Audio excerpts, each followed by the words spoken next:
बंगाल या किसी अन्य स्थान में वायलिन बजाने के लिए सुरों के साथ गाने और ताल किस प्रकार है? निहाल, काका, असावरी, दरबारी, कलिंगड़ा, पूर्वी, जयंती, भान कीर्तन भैरवी। और भैरव। खड़े होकर बजाइए, बैठकर बजाइए, सोकर बजाइए, आंखों पर पट्टी बांधकर बजाइए। ताल 10 मिनट। Village and post office Badarat, district 24 Pargana, West Bengal. जो कोई भी इन रागों को समान स्वर और ढंग से बजाने में सक्षम होगा उसे 4001 रुपए का पुरस्कार दिया जाएगा। यदि मैं हार जाता हूँ तो ये राशि मुझे देनी होगी। पता श्री विपिन बिहारी विश्वास, Rai Bahadur, MA honours in English, Calcutta university. उस दिन मैं बारुईपुर स्टेशन के वेटिंग रूम में बैठा था। मैं लक्ष्मीकांतपुर जाने वाली ट्रेन पकड़ने वाला था। एक बूढ़ा भूरे रंग का कुर्ता पहने हुए उस कमरे में आया। उसके बगल में वायलिन का एक बॉक्स था। उसके पैरों में पंप टेप लगे हुए पंप जूते थे और उसने एक पुरानी धोती पहनी हुई थी। उसके गाल पर भूरी दाढ़ी थी और सफेद भौहें थी। आदमी ने बैठते ही वायलिन पर स्ट्रिंग बजाना शुरू कर दिया। दोपहर के खाली समय में बाहर खुले प्लेटफॉर्म पर दो किसान आपस में सूखे की बात कर रहे हैं। संगीत सुनकर वे भी आगे बढ़ा है। संभव है कि ये कॉन्सर्ट पार्टी का बहुत ही परिचित गीत सुनने में अच्छा लगा। बजाने के बाद आदमी ने मेरे पास से 1 रुपया मांगा। मैंने दे दिया। इन्होंने फिर खुश होकर अपनी जेब से एक कागज निकालकर इनके हाथ में दे दिया। मैंने कागज खोलकर देखा तो उस कागज के पीछे कुछ यूं लिखा था। To the Honorable First Munsif of Baruipur, Sir, I wish to interview 2 minutes only. Kindly allow me. Your valuable time wasted. Excuse me for your trouble. Your most obedient servant. Truly, Polite, leave. sympathetic. Vipin Bihari Vishal. Rai Bahadur, MA Honors in English. West Bengal, Calcutta University. Village Post Office, Badarat, Viswas Para. District 24 Pargana. कागज पढ़कर कुछ बातें मन में आई। व्यक्ति अंग्रेजी में honours को बहुत सम्मान देता है। साथ ही साथ ये राय बहादुर भी बनना चाहते हैं। वो चुनौतियों को पसंद करता है। ये ऐसे इलाके में रहते हैं जिसका नाम विपिन बाबू के पूर्वजों के नाम से जाना जाता है। कलकत्ता विश्वविद्यालय उनके सपनों में छाया हुआ है। लेकिन अब ये शायद सेवानिवृत्त हो गए हैं और परिवार में इनकी चलती नहीं है। मैंने अगले रविवार उनको घर पर भोजन पर आमंत्रित किया। मैंने ये भी कहा कि उनका वादन बहुत ही अच्छा है। वो बहुत खुश हुए। मैं नहर के किनारे रहता। आसपास में कई लोग कम समय में ज्यादा चावल उगाने की लालसा में नहर के किनारे IR8 चावल की खेती करते हैं। इसलिए नहर सूख गई। रविवार की दोपहर धूप में जल रहा था। उसी नहर के किनारे से विपिन बाबू आए, हाथ में वायलिन का बक्सा। मैं अक्सर ऐसे लोगों को पकड़ के बुला लेता हूँ। इसीलिए इनकी पत्नी पहले तो विपिन बाबू को खाना देने के लिए राजी नहीं हुई। लेकिन जब वो खाना बाबू ने वादन बंद किए बिना कहा, कर सकती है रामजी बाबू, कर सकती है। अब मेरी बर्दाश्त की इंतहा न थी। मैं ठहाके मार के हंसने लगा। वैसे हाल ऐसा ही हो गया था कि अब सब परियों और जिन्नात के हवाले था। हमारे इस स्टेशन के मोहल्ले में कई हफ्तों से राशन के संशोधित नियमों के अनुसार चावल या गेहूं कुछ भी नहीं मिल रहा। डीलर ने बैलगाड़ियों में माल भेजा था। पारों के बीच से पक्के रास्ते से 3 गाड़ियां गेहूं ला रही थी। सभी लूट लिए गए। शादी ब्याह के बारातियों से लेकर station master, post master, head master तक सभी चावल के बारे में चर्चा करते थे। तस्करों के उत्पात के कारण ट्रेन हर दिन देरी से आ रही है। रात के अंधेरे में बैठकर कितने ही परिवार के प्रमुख हथपंखों का मजा लेते हैं और लंबी लंबी आहें भरते हैं। जान पहचान गहरी हो रही। उसी समय बड़ा लड़का दाल भात से हाथ सुने हुए लेकर मेरे सामने आया और दरवाजे पर खड़ा होकर रोने लगा। मैंने इशारे से रुकने के लिए कहा और फिर उसकी तरफ बढ़ गया। बात छोटी सी थी। वो शाम को और सुबह थोड़ी अधिक मात्रा में चावल खाना चाहता था। अभी वो चावल खाना चाहता था पर माँ ने कहा औरों के लिए भी जो छोड़ दे। विपिन बाबू का संगीत बतौर सुर पकड़ रहा था। फसल काटने पर साल भर के लिए चावल का स्टॉक घर पे रखा जाता है, लेकिन इस बार ऐसा नहीं हुआ। ट्रेनों और बाजारों में पुलिस की संख्या जितनी बढ़ रही है, फ्रंट सरकार के फतवे उतने ही लंबे हो रहे हैं। चावल की कीमत भी उसी अनुपात में बढ़ रही है। पिछली रात डकैती हुई, थाना यहाँ से सिर्फ 5 ही मील दूर है। लेकिन रिपोर्ट करने से भी कोई फायदा नहीं होता। विपिन बाबू ने तो जैसे परी को नीचे उतारने की कसम खा ली है।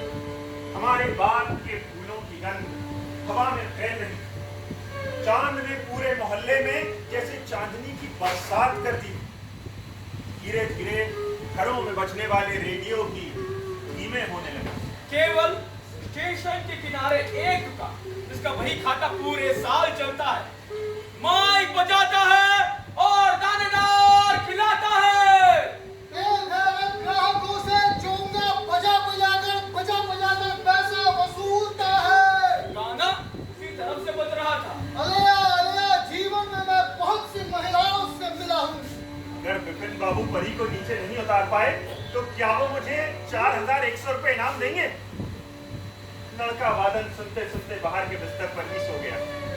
हो सकता है कि जब सब सो जाएं तो परी सचमुच उतर आए और हमारे बगीचे में बेल के फूलों की कतार में खड़ी हो जाए और कहे, Honorable Mr. Biswas, sir, I wish to interview 2 minutes only. Kindly allow me. Your valuable time wastes me. पहली बातचीत का वो नोट रोज मेरी दराज खोलते ही दिखाई देता। लेकिन कुछ भी नहीं हुआ।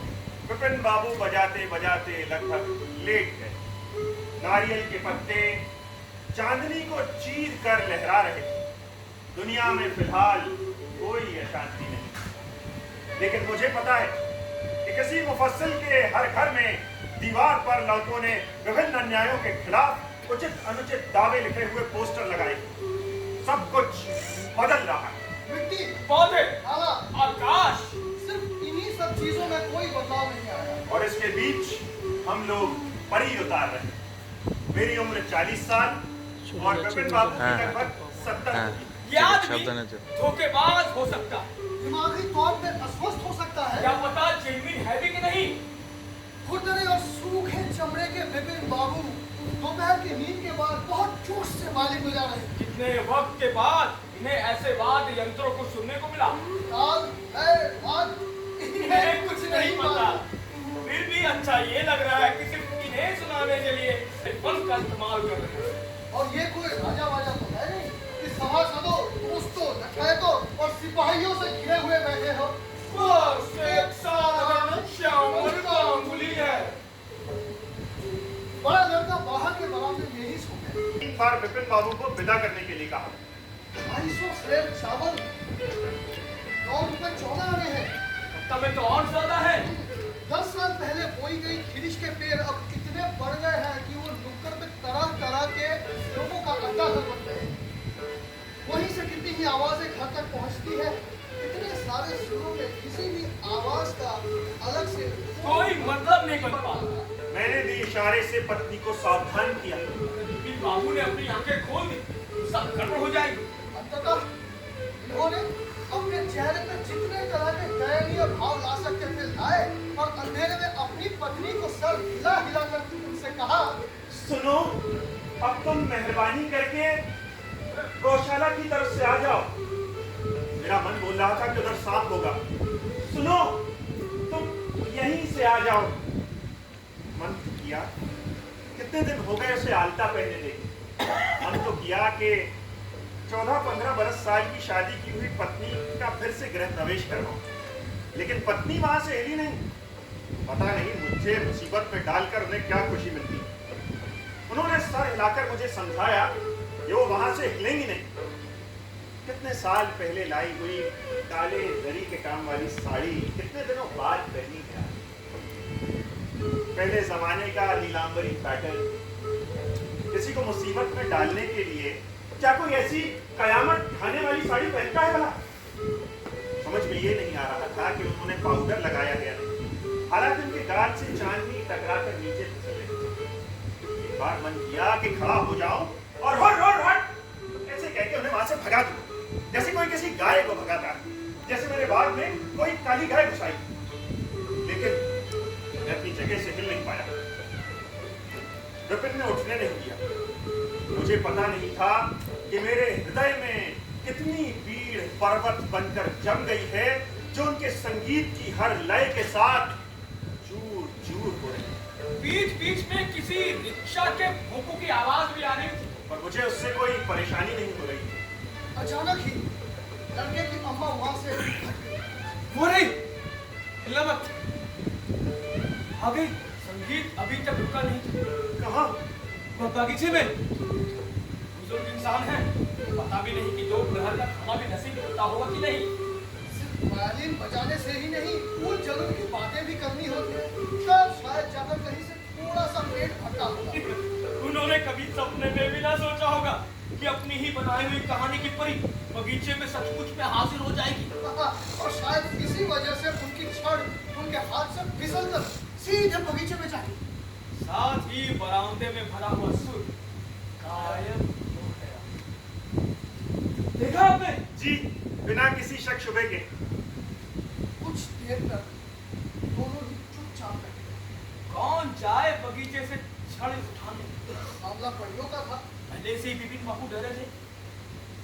मुझे भी डरना चाहिए था, और डरते हुए ही मैंने कहा, छोड़ दीजिए, कल सुबह उठा लाएंगे, ठीक है? हाँ, यही ठीक रहेगा।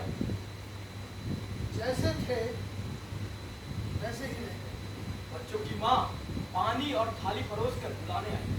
दुनिया जैसी थी वैसी ही रह गई। चांदनी सीधे जमीन पर उतर रही थी, ना किसी पेड़ की छांव, ना कोई रुपहला बादल।